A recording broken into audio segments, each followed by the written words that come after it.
Supreme court में हुआ high voltage drama. देश की एक मुख्यमंत्री को कैसे सुप्रीम कोर्ट में कह दिया गया चोर। बात डीजीपी पर आई तो क्या पश्चिम बंगाल सरकार को हिलाने का है प्रयास। दोस्तों, तृणमूल कांग्रेस वर्सेस बीजेपी की लड़ाई ईडी वर्सेस ममता बनर्जी से होते हुए ममता बनर्जी वर्सेस अमित शाह कब बनी, बस सब देखते रह गए।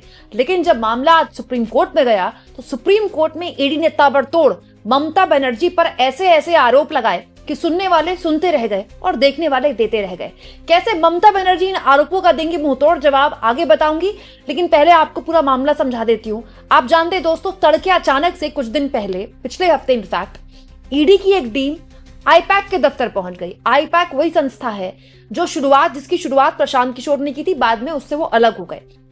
एक कोयला घोटाले के मामले में 4 साल पुरानी केस में ईडी अचानक आईपैक के दफ्तर और उनके घर पहुंच गई। क्यों दोस्तों? एक्चुअली में तृणमूल कांग्रेस का जो पूरा कामकाज है यही कंपनी देख रही है, लेकिन सबसे ज्यादा बड़ा टर्निंग मोमेंट आया तब जब आईपैक जिनका है, उनके मालिक प्रतीक जैन के घर में छापेमारी चल रही थी और छापेमारी में छापा डालने पहुंच गई ममता बनर्जी।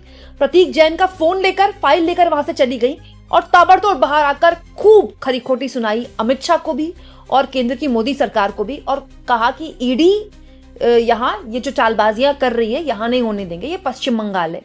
अब इस पूरे मामले में ईडी चली गई सुप्रीम कोर्ट। दोस्तों, एक्चुअली में तृणमूल कांग्रेस की तरफ से पहले से ही, पश्चिम बंगाल सरकार की तरफ से पहले से ही सुप्रीम कोर्ट में कैविएट डाला गया है। लेकिन आज जब ये मामला सुप्रीम कोर्ट में गया तो सुप्रीम कोर्ट में न केवल ममता बनर्जी को निशाने पर लिया गया ईडी द्वारा, बल्कि उनके डीजीपी को भी निशाने पर लिया गया। हुआ क्या दोस्तों, आईपैक रेड मामले में ईडी ने सुप्रीम कोर्ट में अर्जी दाखिल करते हुए पश्चिम बंगाल पुलिस के डीजीपी राजीव कुमार को हटाए जाने की मांग करती है। मतलब पश्चिम बंगाल के डीजीपी के पीछे पड़ गई है ईडी। ये कह रही है कि डीजीपी को हटाया जाए। क्यों? क्योंकि ईडी ने सुप्रीम कोर्ट में अर्जी दाखिल करते हुए कहा है कि पश्चिम बंगाल की पुलिस के सबसे बड़े अधिकारी, जिसमें डीजीपी राजीव कुमार भी शामिल है, उनको निलंबित किया जाए, क्योंकि ईडी ये कह रही है कि इन अधिकारियों ने मुख्यमंत्री ममता बनर्जी का साथ मिलकर जांच में बाधा डाली और सबूतों की कथित तौर पर चोरी में मदद की। ईडी ने यह कहा है कोर्ट में कि ममता बनर्जी ने सारे सबूत चोरी करके ले गई ममता बनर्जी, और न केवल ममता बनर्जी ले गई बल्कि उनके अधिकारियों के सामने वो ले गई, उनके अधिकारियों ने उसमें उनकी मदद की। और अधिकारी कौन? शीर्ष लेवल के अधिकारी, डीजीपी। ऐसा बहुत कम देखने को मिलता है दोस्तों कि किसी प्रदेश के न केवल मुख्यमंत्री बल्कि उनके सबसे बड़े अधिकारी डीजीपी के खिलाफ ईडी कह रही है सुप्रीम कोर्ट में कि इनको हटाइए क्योंकि ये चोरी कर रहे हैं सबूतों का। आगे ईडी कहती है कि डीजीपी राजीव कुमार पूर्व में कोलकाता पुलिस कमिश्नर के पद पर रहते हुए मुख्यमंत्री ममता बनर्जी के साथ धरने पर भी बैठे थे। तो ये जो है ये पॉलिटिक्स कर रहे हैं डीजीपी बेसिकली। ये भी अपने आप में बड़ा दिलचस्प है दोस्तों कि डीजीपी लेवल के अधिकारी की गूंज सुप्रीम कोर्ट तक पहुंच गई। और तो और दोस्तों, इस पूरे मामले में ईडी का आज पक्ष जानते किसने रखा है?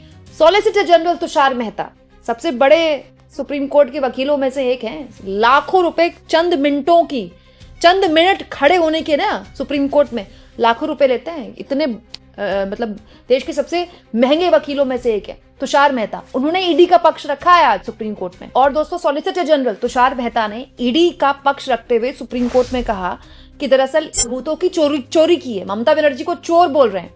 ईडी ने ममता बनर्जी को चोर बोला है कोर्ट में। और तो और यहाँ एक और दिलचस्प जानकारी मिली है दोस्तों। सॉलिसिटर जनरल ने ये बात बोली, मतलब ईडी ने ये बात बोली है कोर्ट में कि एक अधिकारी का ममता बनर्जी ने फोन भी ले लिया। अभी तक ये जानकारी मिल रही थी कि जैसे ही छापा मारा ईडी ने प्रतीक जैन के घर में, ममता बनर्जी को जैसे ही खबर मिली, ममता बनर्जी अंदर जा घुसी, उनके परिवार वालों से बात की, उनके बच्चे से बात की, उनकी पत्नी से बात की, प्रतीक जैन से बात की, प्रतीक जैन का फोन ले गई। लेकिन अब कोर्ट में पता चल रहा है कि प्रतीक जैन का फोन नहीं ले गई, प्रतीक जैन के साथ ईडी के एक अधिकारी का भी फोन ले गई ममता बनर्जी। तो कमाल ही हो गया भाई, ऐसा तो हमने कभी सुना ही नहीं।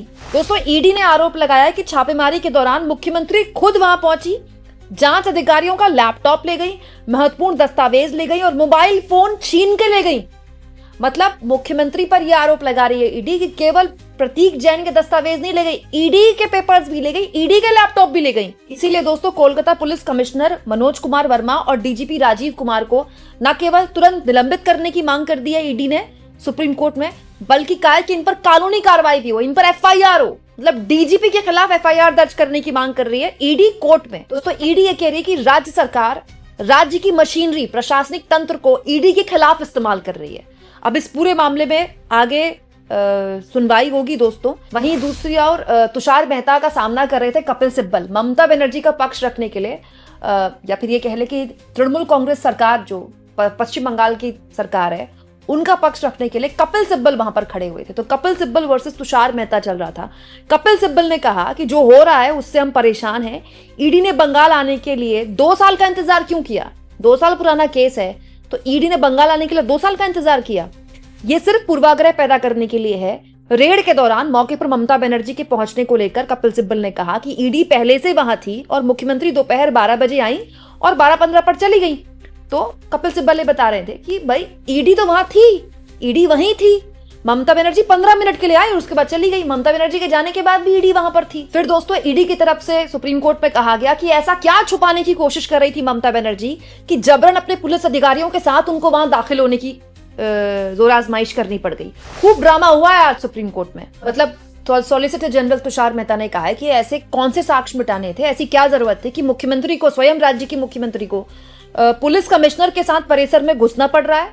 खुद मुख्यमंत्री कानून का उल्लंघन कर रही हैं और जाने से पहले डिजिटल डिवाइस और 3 आपत्तिजनक दस्तावेज अपने कब्जे में उन्होंने ले लिए। और तो और दोस्तों ईडी ने यह भी आरोप लगाए कि दरअसल हाईकोर्ट में जो सुनवाई नहीं होने दी गई वो भी टीएमसी की सोची समझी रणनीति थी। जबकि सुप्रीम कोर्ट ने यह भी पूछा ईडी से कि ऐसा कैसे हो सकता है, माइक जो होता है वो कोर्ट के कंट्रोल में होता है तो टीएमसी कैसे वहां पर रोक लेगी। तो सुप्रीम कोर्ट में कहा गया है ईडी द्वारा कि दरअसल पहले से ही वहां पर वकीलों की नोकझोंक कराई गई, सब कुछ पहले से ही तैयार था ताकि हाईकोर्ट से कोई राहत ना मिल पाए, हाईकोर्ट मामला ना जाए और सुप्रीम कोर्ट तक जाए, तब तक ममता बनर्जी को साक्ष्य मिटाने का पूरा मौका मिल जाएगा। तो एक हाई वोल्टेज ड्रामा आज हुआ है सुप्रीम कोर्ट में।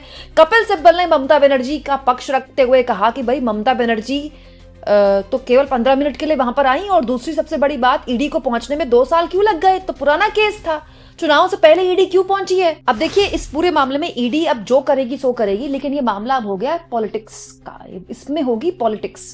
अब सुप्रीम कोर्ट की तरफ से जो भी रुख रहता है, अब जो भी साक्ष्य ईडी आरोप लगा रही कि ममता बनर्जी उठाकर ले गई है, तो अब तक तो वो वैसे भी नहीं बचे होंगे। तो अगर राजनीतिक तौर पर देखें तो भी ममता बनर्जी 21 साबित हो गई, क्योंकि उन्होंने पहली बार देश को एक ऐसा तरीका दिखा दिया कि विपक्ष की सरकार को अगर ईडी परेशान करती है चुनाव से पहले, जो कि सिलसिलेवार तरीके से साल दर साल हर राज्य सरकार में हम देख रहे हैं जहां पर विपक्ष की सरकार है, तो ऐसा भी हो सकता है कोई मुख्यमंत्री ईडी को सुनाने भी पहुंच सकती है।